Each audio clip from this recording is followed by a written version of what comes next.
आज आम समयर एभली एक दोछकी ठिया होइछे आम एक सुस्थ समाज गठन करें कि प्रश्न उठुची आम एक दुर्नीतिमुक्त समाज गढ़ी पारिचे कि से प्रश्न उठुची यदि आम अनुशीलन करवा ताले समाजर विकास मनीष समाजर विकास सभ्यतार विकास तार मूल बाधा हेउची दुर्नीति दुर्नीति कहले जहाँ नीति विरुद्ध एभली एक दर्शन को नहीं एभली एक लक्ष्य को नहीं दुर्नीतिमुक्त ओडिशा गठन करा दुर्नीतिमुक्त ओडिशा कहवा अर्थ ता पाखरे किसी जादुकरी चाउरी काठी ना कि मैजिक वांड ना जे हलैदेले मैजिक वांड को हलैदेले दुर्नीतिमुक्त हो एक प्रक्रिया जितेबाला आम दुर्नीति कथा कहूचे केवल पैसा दिया कथा दुर्नीति कथा नुह ता संगे संगे भाविया पड़ो जो दुर्नीति कथा आम चिंता करुचे से हुए तो कौन से एक व्यक्तिर सुजोग आम चोरे रोचे कौन से एक व्यक्तिर अधिकार को आम क्षुण्ण करुचे वंचित करुचे कौन से एक व्यक्तिर विश्वास को आम चुरमार कर भांगी दूचे तेणु यही दुर्नीति पछरे जो भाई अघटन घटे जो भाई दुर्घटना घटे ताकू किभली रखिपर यह एक मिलित प्रक्रिया यहाँ नुह जे आज आरंभ करदे काली दुर्नीति शेष हो तेणु ये एभली काय विस्तार करिछि समाज प्रति कोण प्रति व्यक्तिर मन में किसी ना किसी दुर्नीतिर आभास आम पाइबा तेणु दुर्नीति मुक्त करने समाज को आम मिलित प्रक्रिया एवं केमिति करवा ता एक चिंतार विषय जहाँ आम कह तीनोटी गोटे ट्राइपॉड कथा कहवा तीनोटी जिनस गोटे हूँ स्वच्छता ट्रांसपेरेंसी गोटे गुड गवर्नेंस उत्तम शासन एवं अकाउंटेबिलिटी उत्तरदायित्व ये तीनोटी गुण उपर ठिया आमर सुस्थ समाज एवं समाजर विकास यदि गोटे ए दुर्बल हो समाजर विकास असंभव एवं ताकू विकास ये असंभव हो दुर्नीति बढ़ बस काय विस्तार कर बर्तमान समाज में लक्ष्य करवा उत्तरदायित्व एत अभाव अच्छे जी जहाँ करला तार किसी सीमा ना तार किसी उत्तर ना तापाई दंड ना जदिव दंड अच्छे से विलंबित दंड विलंबित न्याय तेणु सी भावी मु जहाँ करी एस्केप कर पलि अवॉइड कर क्षेत्र में सावधानता अवलंबन कले हुए तो किसी परिमाण कमिब जहाँ आम देखुचे जो प्रक्रिया आमर गणतंत्र निर्वाचित गणतांत्रिक सरकार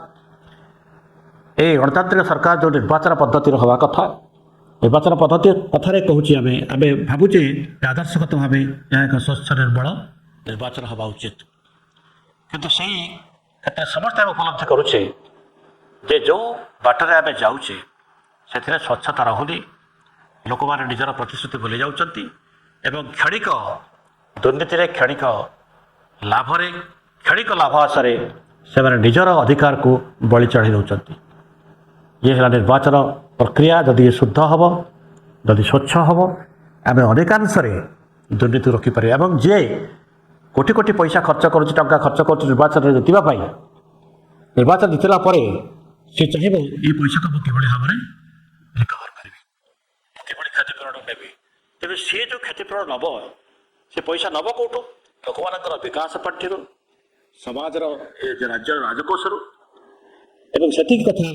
साधारण लोक बुझीपारे से व्यवस्था बड़ी पड़ जाए बर्तमान देखिए आप युद्ध विभीषिका युद्ध केते लोक आक्रांत होती केते देश पूरा विश्व स्तर में आतंक समस्त आतंकित अवस्था अच्छा लाभ कहार हो लाभ हूँ जो मैंने अस्त्रशस्त्र गोला बारूद युद्ध विमान व्यवसाय अच्छा से ही लाभ होती किसी मुष्टिमेय लोक अस्त्रशस्त्र निर्माण कर चाहते युद्ध बंद न हो लाभ निश्चित हम से जो सरकार को निर्वाचित कर यथेष्ट पैसा यथेष्ट अर्थ देते से अर्थ दबा जो निर्माण अस्त्रशस्त्र निर्माण बंद होनी आहरी बढ़ी वृद्धि पाई तेणु ये एक चक्र ये जो चक्र आम पड़ीचे एक चक्र भी आम बर्तमान पड़ीचे से मुक्ति पाइबा कष्ट किंतु जदि आम चेष्टा करवा निश्चित मुकुली पारिबा ଯଦି ବିଶ୍ୱସ୍ତର ଦୁର୍ନୀତି କଥା କହିବା ଯାହା ସୂଚକାଙ୍କରେ ଭାରତ ସେମିତି ବହୁତ ଉପରେ ନାହିଁ କି ବହୁତ ତଳେ ନାହିଁ, ମଝିମଝିଆ ଅଛି। 180 ଦେଶ ଭିତରେ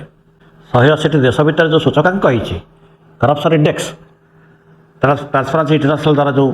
ପବ୍ଲିଶ ହେଇଛି, ଯାହା ଲେଖାଯାଇଛି, ଭାରତ ମଝିଆମଝି କ୍ଷେତ୍ରରେ ଅଛି। ତେଣୁ ଆମେ ଏକଦମ ଆଶାବାଦୀ ନୁହଁ କି ଏକଦମ ଆଶା ଶୂନ୍ୟ ନୁହଁ, ଏକଦମ ହତାଶ ବି ନୁହଁ। ଯଦି ଆମେ ଚେଷ୍ଟା କରିବା ତାହେଲେ ଏ ପ୍ରକାର ଯେଉଁ ଦୁର୍ନୀତିର ଯେଉଁ ବିସ୍ତାର କରିଛି, ଯେଉଁ ପ୍ରକାରର ଯନ୍ତ୍ରରେ ଆମେ ପଡ଼ିଛେ, ତାହା ନିଶ୍ଚୟ କମ୍ ହେବ ଏବଂ ଆମେ ଏକ ସୁସ୍ଥ ସମାଜ ଆଡ଼କୁ ଯାଇପାରିବା। ଏ ଏକ ନୀତିଗତ କଥା। ମଣିଷର ବ୍ୟକ୍ତିଗତ ଜୀବନରେ ଯଦି ସେ ଚାହେଁ ସେ ନିଜେ ଦୁର୍ନୀତିରେ ମୁକ୍ତ ହୋଇପାରିବ, କାରଣ ତାର ଲୋଭ, ମୋହ, ମାୟା ଏ ଏକ ଚରିତ୍ରଗତ ତ୍ରୁଟି ରହୁଛି, ଏକ ନୈତିକ ସ୍ଖଳନ ହେଉଛି, ଯାହାକି ପୁଣି ଥରେ ଦୁର୍ନୀତି ଆଡ଼କୁ ତାକୁ ଟାଣି ନେଉଛି। କିନ୍ତୁ ସେ ବୁଝିପାରୁନି ଯେ ଶେଷରେ ସେ ଉପରକୁ ନେଇକି କିଛି ଯିବାର ନାହିଁ। ତେଣୁ ଏ ପ୍ରକାରର ନୀତିଗତ, ଏ ପ୍ରକାରର ନୈତିକ ପରିବର୍ତ୍ତନ ଯେପର୍ଯ୍ୟନ୍ତ ରହିଛି ସେ ପର୍ଯ୍ୟନ୍ତ ହଜାରେ ନିୟମ କରନ୍ତୁ, ହଜାରେ ରୀତିନୀତି କରନ୍ତୁ, ଏହାର ତାକୁ ଶେଷ କରିବା ଅସମ୍ଭବ। ତେଣୁ ଯେତେବେଳେ ଆମେ ଗଭର୍ଣ୍ଣାନ୍ସ କଥା କହୁଛେ, ସୁଶାସନ କଥା କହୁଛେ, ଲୋକମାନଙ୍କର ଜାଣିବାର ଅଧିକାର ଅଛି।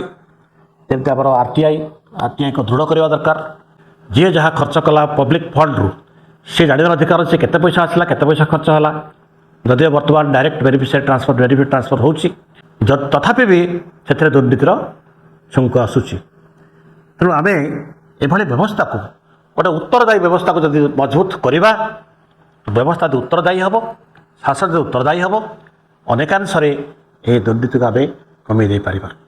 ତେଣୁ ଆମର ଏଇ ଯେଉଁ ଯାତ୍ରା ଦୁର୍ନୀତିମୁକ୍ତ ଓଡ଼ିଶା ସମ୍ପୂର୍ଣ୍ଣ ମୁକ୍ତ ନହେଲେ ବି ଏକ ଠିକ୍ ରାସ୍ତାରେ ଅଛି।